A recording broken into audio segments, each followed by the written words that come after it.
Yeah, so today I really want to yap about RUU that been yang udah disahkan kemarin tanggal 18 Maret tahun 2025. So, oke, lanjutannya. Mungkin pertama-tama aku akan membahas mengenai peran TNI dalam Indonesia terlebih dahulu. Seperti yang kita ketahui ya, bahwa Indonesia itu memiliki sejarah yang sangat panjang ya, terhadap keterlibatan militer dalam urusan sipil. Di bawah rezim Orde Baru Soeharto pada tahun 66 sampai 98, konsep dui fungsi ABRI itu memungkinkan militer memainkan peran besar dalam pemerintahan gitu. Namun setelah reformasi tahun 98 ya, ini dilakukan upaya besar untuk memisahkan peran militer dan sipil guna mendorong demokrasi dan juga supremasi sipil. Namun kebijakan yang baru terbit ini, RUU TNI pada tahun 2025, itu menunjukkan adanya potensi pergeseran kembali ke peningkatan pengaruh militer dalam ranah sipil, yang tentunya menimbulkan kekhawatiran di kalangan akademisi, aktivis, dan juga pengamat luar negeri seperti itu. So, apa sih sebenarnya isi dari revisi UU TNI ini? Oke, pada dasarnya ada tiga poin yang kontroversial ya dalam RUU TNI ini. Yang pertama adalah mengizinkan perwira aktif TNI menduduki jabatan sipil di 14 kementerian negara, seperti Kemenko Polhukam, Kementerian Koordinator Bidang Politik, Hukum, dan juga Keamanan, serta Badan Siber dan Sandi Negara atau disingkat BSSN ya, yang dilansir oleh Kompas pada tahun 2025. Yang kedua adalah memperluas kewenangan militer dan juga dalam keamanan dalam negeri. Dan ini itu dapat memperburuk batas antara pertahanan dan juga pemerintahan domestik, seperti yang dilansir oleh Amnesty International pada tahun 2025. Dan juga yang ketiga adalah memberikan anggaran yang lebih besar serta fleksibilitas dalam pengadaan alutsista, termasuk memungkinkan TNI untuk membeli persenjataan asing tanpa banyak pengawasan dari sipil. Oke.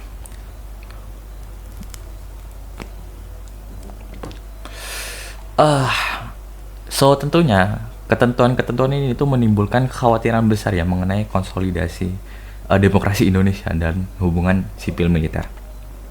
Dan publik terbagi menjadi dua dalam kasus ini. Not really 50-50 split, tapi terbagi menjadi dua. Kayak sebut saja begitulah. Yang pertama adalah mendukung RUU TNI ini. Mereka berpendapat bahwa undang-undang ini itu dapat memperkuat keamanan nasional dan juga meningkatkan profesionalisme militer dan mengisi kekosongan keahlian dalam fungsi pemerintahan yang penting. Dan juga mereka percaya bahwa mengintegrasikan perwira militer ke dalam jabatan sipil itu dapat meningkatkan efisiensi administrasi.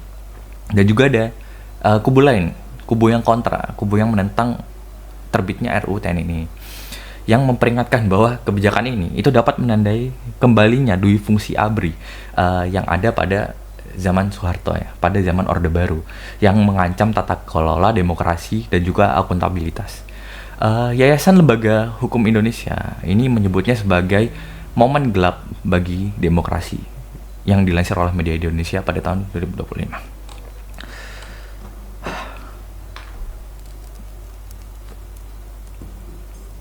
Dan selanjutnya kita akan membahas mengenai Orde Baru, the elephant in the room.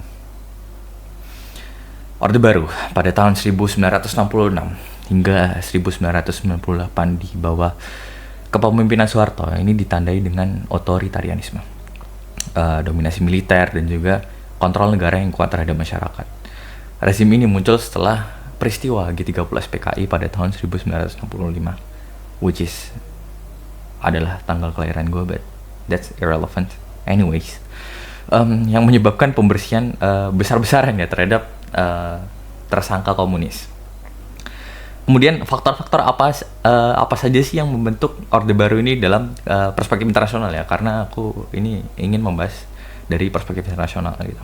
Yang pertama adalah geopolitik perang dingin yang merupakan dukungan Barat ya terhadap kebijakan anti komunis Yang kedua adalah pembentukan ASEAN pada tahun 1967 yang memberikan stabilitas regional dan juga integrasi ekonomi. Dan juga yang ketiga adalah dukungan ekonomi dan juga dari AS dan Barat yang menjadi sekutu utama Indonesia dalam membendung ekspansi komunisme terutama di wilayah Asia Tenggara. Nah, dui fungsi ABRI. Kalau kita bicara tentang dui fungsi ABRI, ini kita berbicara tentang militer tentunya, yang mengelola pemerintahan sipil. Dui fungsi ABRI ini mempunyai ciri-ciri. Yang pertama itu adalah birokrasi yang dimilitarisasi, sebagaimana perwira TNI itu menduduki jabatan-jabatan strategis di pemerintahan. Yang kedua adalah represi politik yang membungkam para oposisi dan juga pembatasan ruang demokrasi. Yang ketiga adalah stabilitas ekonomi dan juga keamanan yang dijaga dan diawasi ketat oleh militer. Dan dalam konteks hubungan internasional ya, itu Orde Baru itu mendapat toleransi dari negara-negara barat uniknya ya, karena stabilitas politik dan kebijakan ekonomi yang terbuka. Dan juga kembali lagi bahwa negara-negara barat itu mempunyai intensi yang sama dengan kita, yaitu memberantas komunisme terutama di wilayah Asia Tenggara.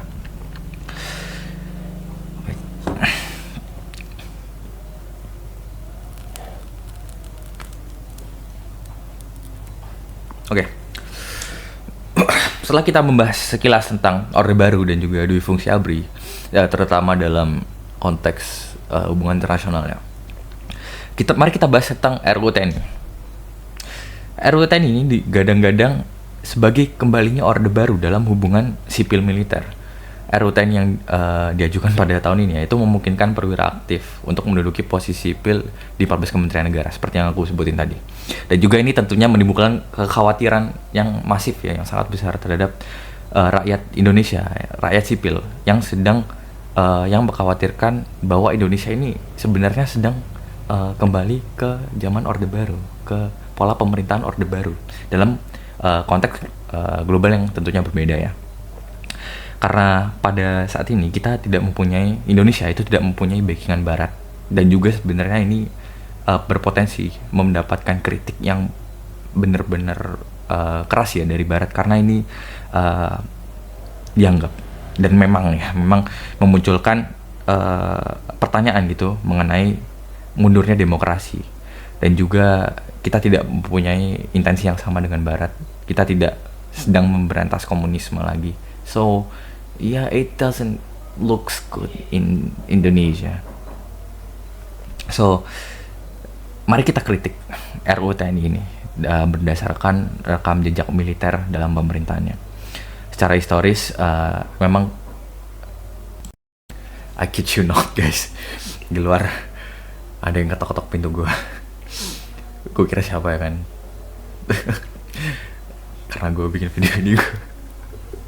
So it kind of okay bad. Anyways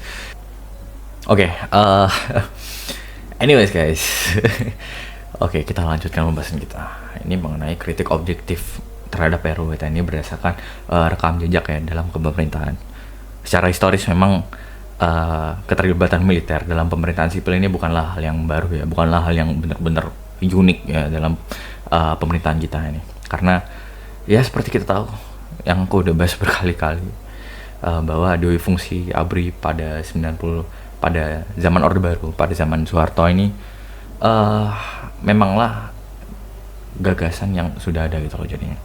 Dan juga reformasi pada 98 ini itu sebenarnya ada tujuannya gitu, nggak cuman mereka asal-asal demo dudukin gedung DPR gitu, enggak, tapi salah satu tujuan mereka itu adalah memisahkan militer dari politik, dari urusan rakyat sipilnya.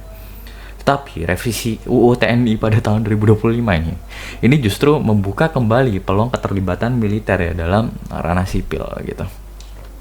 So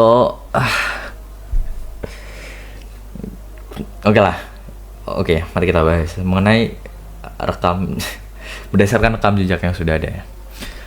Kritik pertama dalam kebijakan pemerintahan ini, I will try to be objective as possible, okay. Yang pertama adalah tentunya adalah resiko kembali kepada Orde Baru, yang kita tahu bahwa Orde Baru itu militer tidak hanya berperan dalam keamanan, tetapi juga dalam birokrasi, bisnis, dan juga politik. Dan ini tentunya adalah hal yang sangat buruk ya guys. Ini adalah hal yang sangat tidak kita inginkan. Karena apa?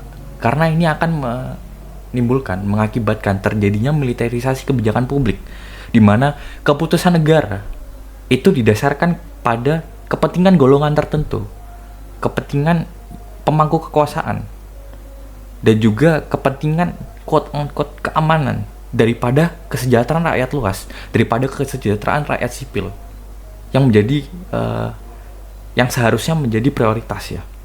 Dan juga RUU TNI ini mengizinkan perwira itu aktif menduduki jabatan sipil, yang tentunya berpotensi mengembalikan pola rezim Orde Baru ini, yang dapat melembahkan supremasi dalam pemerintahan. Kedua adalah melemahnya akuntabilitas dan juga transparansi. Dalam sistem demokrasi ya, pengawasan sipil terhadap militer itu adalah prinsip yang sangat fundamental dan harus dipegang dengan teguh untuk mencegah penyalahgunaan kekuasaan. Ketika militer memiliki kewenangan yang lebih besar dalam pemerintahan, mekanisme pengawasan terhadap kebijakan dan anggaran militer itu semakin sulit diterapkan. Sehingga apa? Pengadaan senjata dan kebijakan pertahanan ini bisa dilakukan dengan licik ya, dengan transparansi yang lebih sedikit ya.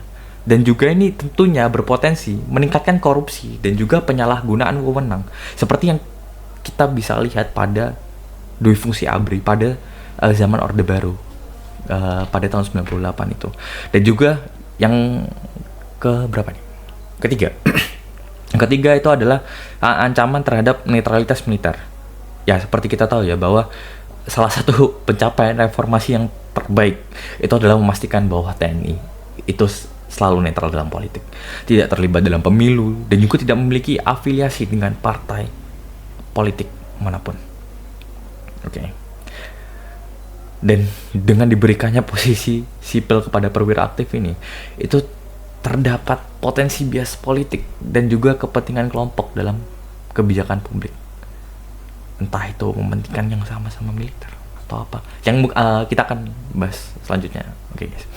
So, dan juga ini bisa menciptakan quote-unquote jalur politik alternatif bagi militer, di mana mereka tetap bisa berperan dalam pemerintahan tanpa harus masuk melalui jalur demokrasi yang transparan. Waduh, gimana itu kira-kira? Waduh, ya kurang tahu guys, kurang tahu. Oke, dan ini adalah yang terakhir ya, yaitu tentunya ini akan menimbulkan efek jangka panjang terhadap demokrasi. Jika revisi UU TNI ini diterapkan tanpa batasan yang jelas ya, ini akan sulit untuk menarik kembali peran militer dalam pemerintahan di masa depan. Seperti yang kita lihat contoh dari Thailand dan Myanmar yang akan kita bahas lebih lanjut ya di segmen ke depan. Ini menunjukkan bagaimana keterlibatan militer yang terus-menerus dalam pemerintahan itu membuat demokrasi menjadi sangat rapuh ya, dan juga rentan terhadap intervensi militer. Bayangkan, militer itu sudah sangat kuat di Indonesia. Militer itu pegang senjata, men. Militer tuh pegang bedil, men. Bayangkan ketika seseorang diberikan senjata dan juga diberikan kekuasaan, bagaimana kalian sadar kan akan resiko dan juga mengenai bahayanya apabila hal itu disalahgunakan. Kita tidak bisa melawan dengan senjata, dan juga kita tidak bisa melawan dengan kekuatan politik.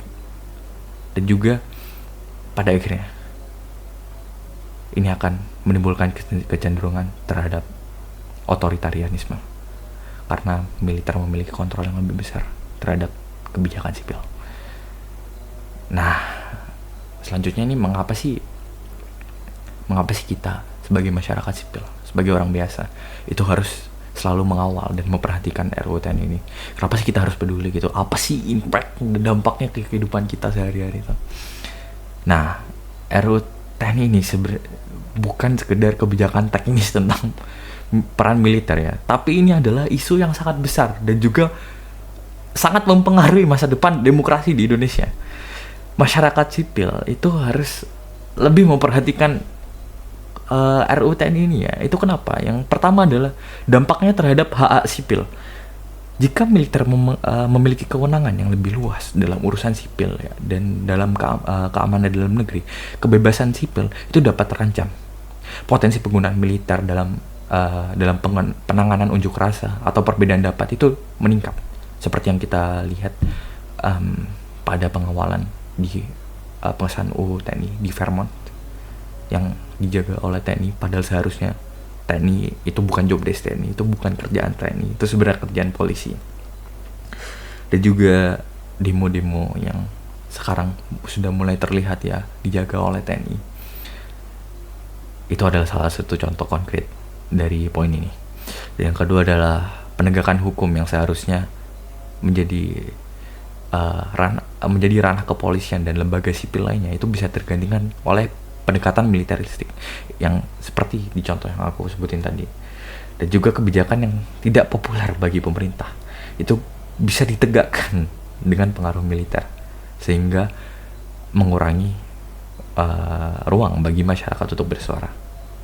Nah, untuk poin terakhir nih, apa sih sebenarnya maksudnya gitu?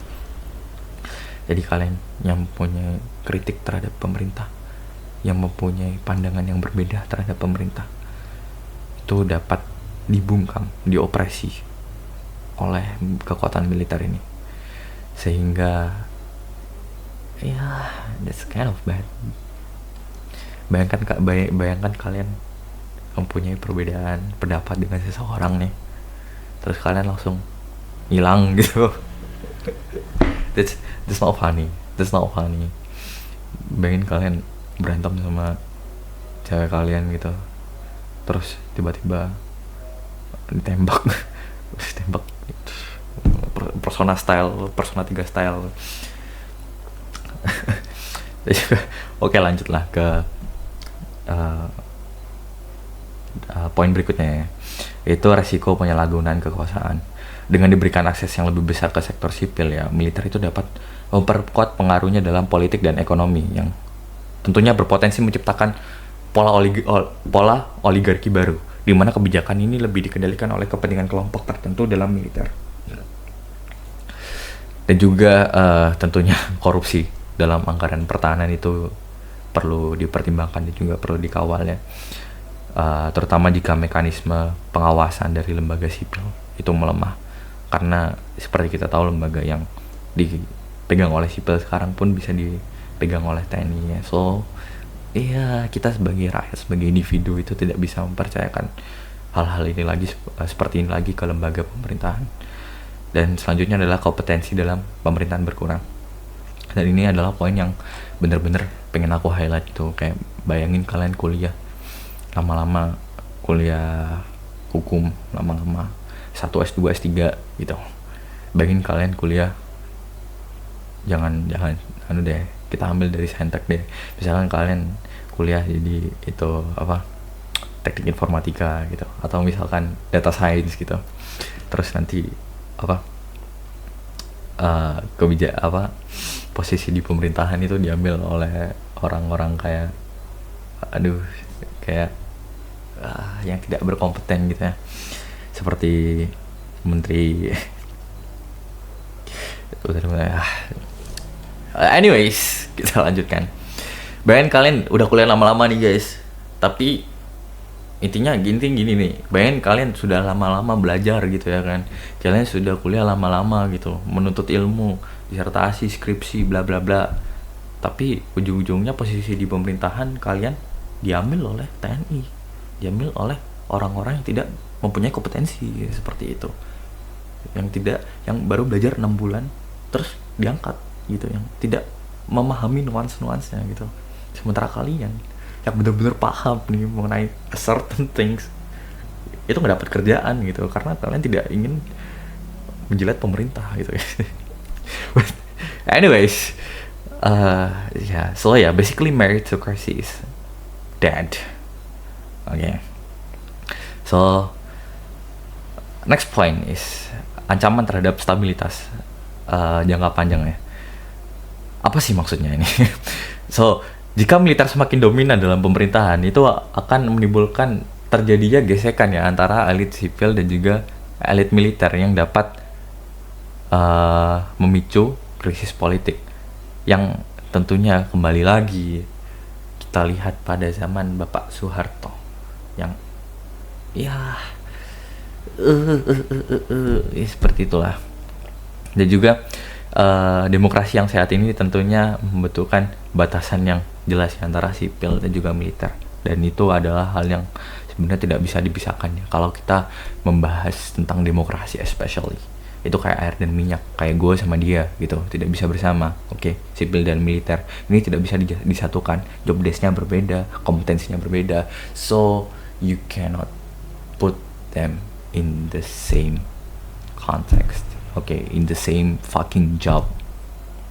Okay, so okay, now let's get into the fun part, at least for me personally, yaitu reaksi internasional dan juga implikasinya.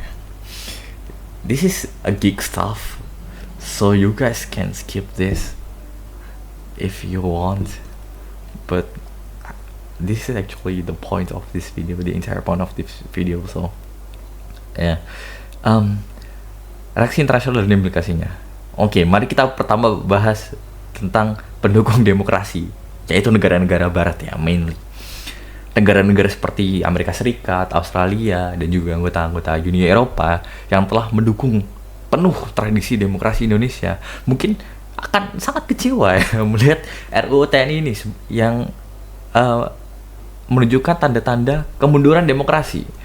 Hal ini tuh dapat mempengaruhi posisi Indonesia dalam organisasi seperti G20 dan juga mungkin ASEAN ya, di mana tata kelola demokratis itu semakin menjadi sorotan belakangan ini.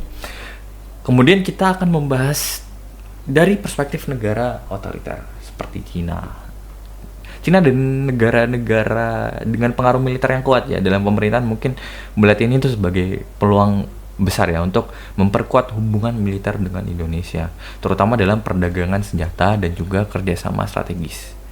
Dan selanjutnya kita bahas tentang stabilitas regional ASEAN. Oke. Jika pengaruh militer dalam pemerintahan meningkat, ini dapat memengaruhi peran Indonesia sebagai pemimpin demokrasi di ASEAN, khususnya dalam mempromosikan hak asasi manusia dan juga tata kelola demokratis. Jadi kita itu bukan lagi menjadi contoh, gitu. Bukan menjadi panutan lagi, karena demokrasinya diacak-acak. Oke, mungkin kalian bertanya-tanya ya, emang ada ya di luar negeri tuh kebijakan kayak RUU TNI ini?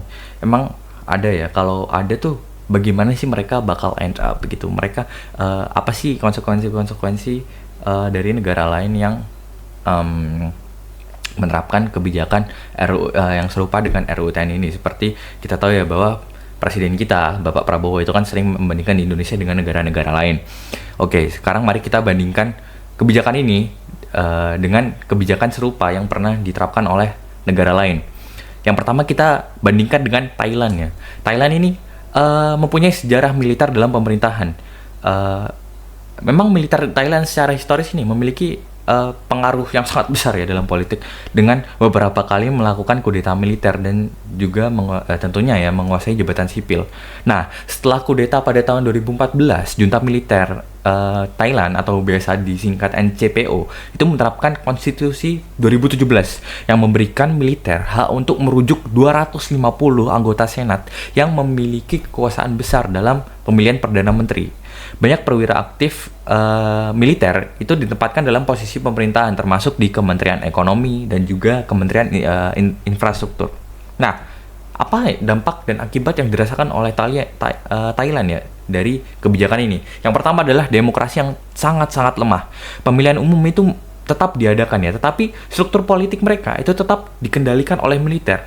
Dan juga reformasi ini sangat sulit untuk dilakukan karena setiap kali ada upaya untuk membatasi peran militer, mereka merespons dengan kudeta-kudeta yang baru.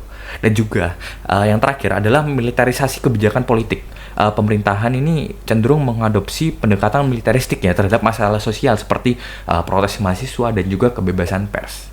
Nah, pelajaran untuk Indonesia dari kejadian Thailand ini adalah jika RUU TNI ini tidak diatur dengan ketat, militer itu dapat semakin mendominasi politik hingga sangat sulit untuk dikendalikan seperti yang terjadi di Thailand. Yang kedua adalah negara Myanmar. Militer Myanmar ini juga memiliki peran yang sangat besar ya dalam politik sejak tahun 1962 dan tetap berkuasa hingga saat ini meskipun negara sempat mengalami transisi kepada demokrasi. Seperti yang dapat kita lihat pada konstitusi 2008 itu memberikan militer 25% kursi di parlemen serta kendali atas kementerian penting seperti pertahanan, dalam negeri, dan juga perbatasan. Bahkan saat Myanmar ini mulai bergerak menuju demokrasi, mulai bertransisi, militer itu tetap memiliki pengaruh yang sangat besar dalam kebijakan publik dan pemilihan pejabat pemerintahan. Nah, dampaknya dari kebijakan ini ya terhadap Myanmar adalah yang pertama, sama demokrasi yang rapuh. Keterlibatan dalam militer dalam pemerintahan ini itu sangat membatasi ruang sipil sehingga transisi ke demokrasi itu akan selalu terancam. Yang kedua adalah kudeta militer pada tahun 2021. Militer akhirnya mengambil kekuasaan sepenuhnya, menggulingkan pemerintahan sipil yang dipilih secara demokratis. Bayangkan apabila ini terjadi di Indonesia. Oke. Bayangkan pemerintahan sipil yang dipilih secara demokratis digulingkan oleh militer. Dan juga ini pada akhirnya menyebabkan konflik yang berkepanjangan. Penindasan terhadap oposisi dan juga protes sipil itu menyebabkan ketidakstabilan yang parah. Nah, apa pelajaran yang dapat diambil oleh Indonesia? Oke, dari kasus Myanmar ini. Yang pertama adalah jika keterlibatan militer dalam pemerintahan itu tidak memiliki batasan yang jelas, semuanya ngeblur. Mereka dapat mempertahankan pengaruh politik secara permanen hingga akhirnya berujung pada kudeta, pada pengambil alihan penuh kekuasaan. Oke, dan itu aku telah memberikan contoh dari 2 negara ASEAN. Contoh ketiga ini akan aku berikan dari Turki. Aku akan jelaskan dulu kebijakannya. Turki ini pernah dikenal sebagai negara dengan militer yang benar-benar kuat dalam politik ya. Sering melakukan kudeta terhadap pemilihan sipil yang dianggap tidak sejalan dengan ideologi Kemalisme yang digagas ya oleh Mustafa Kemal Atatürk. Namun pada awal 2000-an di bawah pemerintahan Recep Tayyip Erdogan, Turki ini melakukan reformasi besar-besaran untuk mengurangi pengaruh dari militer ini. Nah, setelah upaya kudeta militer pada tahun 2016 kemarin, Erdogan itu memperkuat kembali peran militer dalam pemerintahan dengan menempatkan perwira aktif dalam jabatan sipil serta membatasi kebebasan pers dan oposisi politik. Dampak dan akibatnya adalah yang pertama adalah otoritarianisme meningkat. Erdogan itu menggunakan militer sebagai alat politik untuk menekan oposisi dan juga membungkam kritik. Yang kedua adalah kebebasan sipil dibatasi. Banyak jurnalis, akademisi, dan juga aktivis yang ditangkap dengan tuduhan mendukung kudeta Turki. Yang ketiga adalah militerisasi kebijakan dalam negeri. Penggunaan militer dalam isu domestik seperti pengendalian protes dan keamanan internal itu semakin meningkat. Nah, pelajaran yang bisa diambil oleh Indonesia terhadap kasus Turki ini adalah meskipun reformasi ini dilakukan, militer itu tetap bisa kembali berkuasa jika tidak ada pengawasan yang ketat terhadap keterlibatan mereka dalam politik. Dan contoh terakhir yang ingin aku jelaskan adalah Korea Selatan. Nah, kontra dengan 3 contoh yang aku sebutin sebelumnya, contoh yang kita dapat dari Korea Selatan, ini adalah contoh baiknya. Akan aku jelaskan. Korea Selatan itu mengalami periode pemerintahan militer pada diktator Park Chung-hee ya, pada tahun 61 sampai 79. Iya, 78-79 kalau nggak salah. Dan juga Chun Do-hwan ya, pada tahun 79 sampai 87. Oke. Militer itu memiliki pengaruh besar dalam pemerintahan Korea dengan banyak perwira aktif yang menduduki jabatan sipil. Namun, setelah gerakan demokrasi pada tahun 1987, Korea Selatan itu melakukan reformasi besar-besarannya yang secara bertahap menghapus keterlibatan militer dalam pemerintahan sipil. Nah, kita akan bahas tentang dampak dan akibat reformasi militer ini. Yang pertama adalah demokrasi di Korea menjadi semakin stabil. Korea Selatan itu berhasil membangun sistem demokrasi yang kuat dengan militer sepenuhnya di bawah kendali sipil. Dan juga ekonomi Korea seperti yang kita ketahui itu berkembang sangat pesat setelah kepemimpinan Chun Do-an ya, setelah tahun 90-an ya, terutama pada tahun 2000-an 2010-an, dengan militer yang tentunya tidak lagi mencampuri kebijakan ekonomi. Korea Selatan itu jadi bisa fokus ya terhadap pembangunan dan juga inovasi-inovasi. Dan yang terakhir adalah netralitas militer itu dapat terjaga. Tentara Korea Selatan itu tetap menjadi kekuatan pertahanan yang profesional ya, tanpa campur tangan dalam urusan politik. Dan bukan berarti tentara Korea adalah tentara yang lemah, tidak. Tentara Korea adalah tentara-tentara yang kuat. Oke. Walaupun mereka tidak ikut campur dalam kebijakan sipil, bukan berarti tentara negara tersebut adalah negara yang lemah. Justru sebaliknya. Tentara yang tidak ikut mencampuri urusan sipil adalah tentara yang profesional dan mengerti tanggung jawab mereka. Serta pelajaran yang dapat kita ambil dari kasus Korea Selatan ini adalah jika demokrasi ingin berkembang, militer harus dipisahkan sepenuhnya dari politik dengan pengawasan yang sangat ketat terhadap setiap upaya mereka untuk kembali ke pemerintahan sipil. Okay, now we're focusing on the really nerdy stuff. Okay, this is something that you will learn from international relations class. Okay, so this is not for public actually, but yeah, I mean this is my Yap section, so I can talk about anything that I want. Okay, so kita akan membahas mengenai bagaimana sih RUU TNI ini dibahas dengan kacamata teori hubungan internasional. Oke. Yang pertama adalah tentunya apabila kita bicara tentang militer itu tidak lepas dari yang namanya realisme.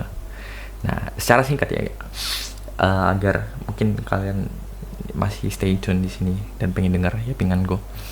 Realisme itu berfokus pada kepentingan negara dan juga keamanan sebagai prioritas utama dalam politik internasional ya. Seperti yang dikatakan oleh Morgenthau pada tahun 1948, negara itu dianggap sebagai sektor utama yang bertindak untuk mempertahankan kedaulatan dan stabilitasnya, bahkan dengan cara yang otoriter jika diperlukan. Nah, tentunya ini sangat relevan ya dengan RUU TNI yang kita kaji pada saat ini. RUU TNI ini bisa dilihat sebagai strategi untuk memperkuat stabilitas negara, memperkuat keamanan negara dengan memastikan bahwa militer ini memiliki pengaruh dalam pemerintahan. Dalam konteks ini, penguatan peran militer dan jabatan sipil itu dianggap sangat wajar. Karena negara memang perlu menjaga keamanan dan ketertiban. Mungkin kita bisa ambil contoh dari China dan Rusia yang menempatkan peran besar bagi militer dalam urusan sipil untuk memastikan kontrol negara tetap kuat. Nah, kritik terhadap pendekatan ini itu benar-benar mengabaikan, benar-benar abai terhadap pentingnya demokrasi dan juga hak sipil. Dan juga pendekatan ini itu berpotensi memperkuat otoritarianisme karena militer pada dasarnya itu cenderung mengutamakan kekuatan, keamanan dan juga keamanan lah daripada hak-hak asasi manusia. Yang kedua adalah liberalisme. Ringkasan teori saja bahwa liberalisme ini menekankan pentingnya demokrasi dan juga institusi internasional dan juga keterlibatan masyarakat sipil dalam politik seperti dikutip ya ini dari Kyohan Denai dari pada tahun 1977. Fuck, I am stuttering so bad, but anyways, negara ini akan dianggap lebih stabil ya jika memiliki pemerintahan yang transparan dan mempunyai basis aturan hukum. So, analisis terhadap RUU TNI ini menurut kebijakan liberalisme yang pertama adalah tentunya ini melemahkan prinsip demokrasi ya dengan membiarkan perwira aktif itu menduduki jabatan sipil.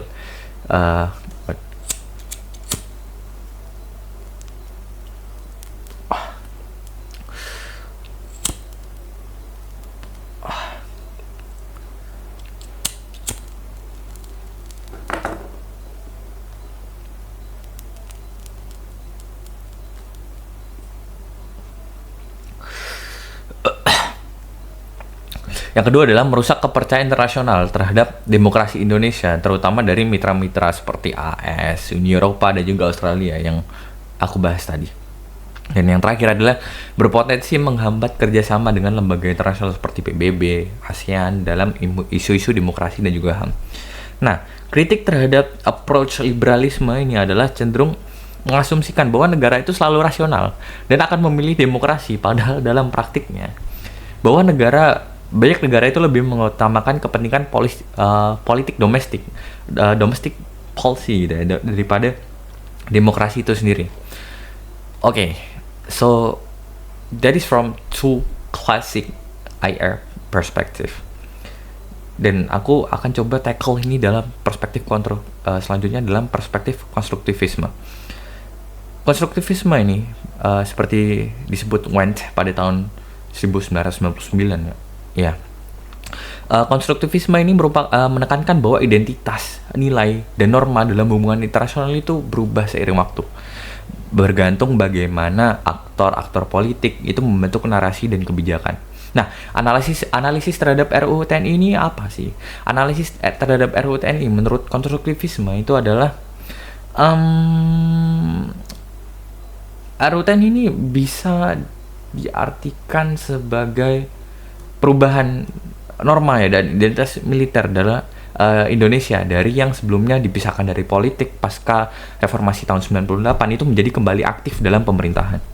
Nah, jika norma baru ini kelak akan diterima oleh masyarakat dan elit politik, maka militer akan semakin terbiasa berperan dalam pemerintahan sipil. Oke. Contohnya kita seperti yang aku sebut tadi ya, Turki di bawah Erdogan itu di mana setelah reformasi demokrasi itu militer kembali mendapatkan peran besar dalam politik dan pemerintahan. Nah, kritik terhadap approach ini adalah perubahan norma itu bukan selalu berarti kemajuan gitu. Perubahan norma itu tidak selalu berarti progresif. Jika identitas militer sebagai aktor politik itu semakin kuat, Indonesia bisa saja mengalami kemunduran demokrasi seperti Myanmar atau Thailand. Nah, kemudian dari perspektif terakhir yang ingin aku bahas adalah institusionalisme. Oke. Institusionalisme historis itu menekankan bahwa keputusan politik saat ini itu sangat dipengaruhi oleh sejarah dan juga kebijakan masa lalu seperti disebut oleh Pearson pada tahun 2004 ya. Suatu kebijakan itu bisa menciptakan pola kebiasaan yang sangat-sangat sulit dirubah. So, analisisnya terhadap RUU TNI adalah Indonesia pernah mengalami dui fungsi ABRI pada zaman Orde Baru. Seperti yang kita ketahui, di mana militer itu memiliki peran dominan dalam politik dan pemerintahan. Nah, RUU TNI ini berpotensi menjadi langkah mundur ke masa tersebut, memperkuat pola lama di mana militer itu sulit dikeluarkan dari jabatan sipil. Contohnya adalah ya Myanmar dan Thailand tadi, seperti yang udah aku jelasin di poin-poin sebelumnya. Oke. Nah, kritik terhadap approach ini adalah tidak semua peristiwa sejarah itu sebenarnya harus berulang ya. Reformasi pasca tahun 98 itu menunjukkan bahwa perubahan itu semua itu bisa terjadi meskipun membutuhkan waktu yang sangat lama. So, we have all come to the conclusions. Oke. Gue yapping setengah jam lebih, 45 menit tadi. Apa kesimpulan dari yappingan gue tadi?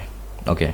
Dari seluruh diskusi gue dengan laptop gue depan gue ini tentang RUU TNI itu ada beberapa poin utama yang bisa kita simpulkan ya secara objektif. Oke. We're talking about like purely objective right here. Oke. Yang pertama adalah RUU TNI berpotensi itu membawa Indonesia kembali ke pola pemerintahan Orde Baru, di mana militer itu memiliki peran dominan ya dalam politik dan juga administrasi sipil. Dengan diperbolehkannya perwira aktif menduduki posisi di kementerian dan juga lembaga sipil, Indonesia itu menghadapi kemungkinan kemunduran dalam proses demokratisasi yang telah berjalan dan dibangun sejak reformasi tahun 98. Yang kedua adalah dalam konteks perbandingan internasional. Nah, negara-negara yang telah menerapkan kebijakan serupa seperti Thailand dan juga Myanmar itu menunjukkan bahwa peningkatan peran militer dalam politik ini seringkali berujung pada otoritarianisme dan juga instabilitas politik. Ini menjadi peringatan bagi Indonesia untuk berhati-hati dalam mengelola hubungan sipil dan militer. Dan juga kita telah melakukan analisis ya dari berbagai teori hubungan internasional menunjukkan bahwa RUU ini memiliki konsekuensi yang benar-benar serius ya bagi politik domestik ataupun posisi Indonesia dalam panggung internasional ya. Dan juga reaksi dari masyarakat dalam negeri itu menunjukkan polarisasi yang sangat kuat ya, yang benar-benar kubu ini benar-benar terpecah gitu loh. Pemerintah dan juga pendukung kebijakan ini menekan pentingnya stabilitas nasional dan efektivitas pemerintahan, sementara kelompok sipil dan demokrasi melihat ini sebagai kemunduran dan pukulan telak ya bagi demokrasi gitu. Dan juga dari yang terakhir, dari perspektif global, dari perspektif internasional ya, RUU ini berpotensi juga mengubah hubungan Indonesia dengan negara-negara lain ya, terutama negara-negara barat seperti Amerika dan Uni Eropa, dan juga terhadap negara-negara otoriter ya seperti Cina dan juga Rusia gitu. Dan juga kita sebagai rakyat Indonesia, kita sebagai civil, apa sih yang harus kita lakukan? RUU TNI ini bukan sekedar kebijakan teknis atau isu administratif tentang militer, tapi ini adalah ujian yang berat bagi komitmen Indonesia terhadap demokrasi. Jika tidak dikawal dengan baik, RUU ini bisa menjadi pintu masuk bagi militerisasi pemerintahan yang berpotensi membatasi kebebasan sipil dan memperlemah kontrol demokratis terhadap militer. Masyarakat sipil, akademisi, dan juga aktor politik itu perlu untuk terus mengawasi implementasi kebijakan ini serta memastikan ada mekanisme pengawasan yang kuat untuk mencegah penyalahgunaan kekuasaan. Pada akhirnya, apakah Indonesia akan tetap berada di jalur demokrasi atau justru kembali ke pola lama? Sangat bergantung pada bagaimana RUU ini diterapkan dan diawasi ke depannya. Terima kasih.